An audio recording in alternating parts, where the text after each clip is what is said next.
এই পাহাড়টার উপরে একটা জায়গা আছে যেখানে যুদ্ধের পর মানুষ শান্তি খুঁজে পেয়েছিল। আমরা এসে পৌঁছালাম ধৌলি শান্তি স্তূপে। অটো থেকে নেমেই এই জায়গাটা অলরেডি স্পেশাল লাগছিল। তারপর একটু রাস্তা হেঁটে সিঁড়ি দিয়ে উঠতে শুরু করলাম, কারণ এটা পাহাড়ের উপরে। উঠতে উঠতেই ছোট দোকান আর একটা সুন্দর আইডল শপ চোখে পড়ল। সত্যি মূর্তিগুলো খুবই সুন্দর ছিল। এই যে ধৌলি শান্তিস্তূপা এসে গেছি। লাকিলি এখানে ক্যামেরা অ্যালাউড ছিল, জাস্ট ড্রোন অ্যালাউড না।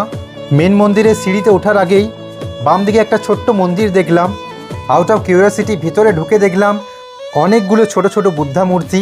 আর যেটা মঙ্কের ছবি দেখলে, উনি জাপানিজ বুদ্ধিস্ট লিডার, নিচিরেন ট্রেডিশনের সাথে যুক্ত, পিস মেসেজ ছড়ানোর জন্য। ভেতরে জাপানিজ ঢোলও ছিল। তারপর সামনে এলো এই সাদা মার্বেলের স্তূপটা, চারিদিকে সিঁড়ি, একদম রয়্যাল লুক। তারপর এখানে জুতো খুলে সিঁড়িতে ওঠা শুরু করলাম। এই জায়গাটার ইতিহাস সংক্ষেপে তোমাদের জানিয়ে দিচ্ছি। এখানেই কলিঙ্গ যুদ্ধের পর সম্রাট অশোক যুদ্ধ ত্যাগ করে বৌদ্ধ ধর্ম গ্রহণ করেছিলেন। প্রথমে এই যে সিটিং বুদ্ধার মূর্তিটি দেখছেন, এটা হচ্ছে ধ্যান ও মানসিক শান্তির সিম্বল। তারপর মন্দিরের চারিপাশটা ঘুরে দেখলাম। আর এই যে উপর থেকে ভুবনেশ্বরের সিটি ভিউটা, এক কথায় অসাধারণ। সাথে এখানে ঠান্ডা হাওয়াও চলছিল, যেটা মাইন্ডটাকে একদম রিফ্রেশ করে দিচ্ছিল।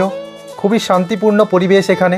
আর এই যে মূর্তিটা, এটা বুদ্ধদেবের শেষ অবস্থার প্রতীক, সম্পূর্ণ শান্তি। তারপর হাঁটতে হাঁটতে এসে দেখলাম এই স্ট্যান্ডিং বুদ্ধার মূর্তিটা। এই মূর্তিটা অভয়া মুদ্রা, মানে ভয় নেই, শুধুই শান্তি। তারপরে এই মন্দিরের পেছনের সিঁড়িগুলোতে বসে একটু সময় কাটালাম আর সবাই মিলে সেলফি তুললাম। তারপরে এই পেছনের সিঁড়িগুলো দিয়ে নামার সময় এই কিউট দোকান থেকে চকলেট কিনলাম। সত্যি খুব সুন্দরভাবে চকলেটগুলোকে প্যাক করা ছিল, দেখতে খুব সুন্দর লাগছিল। কিন্তু এখানেই শেষ না, পেছনে আরও অনেক মন্দির আছে, সেটা তোমাদের সাথে নেক্সট ভিডিওতে শেয়ার করছি। ততক্ষণ তোমরা ফলো করে নাও। টাটা।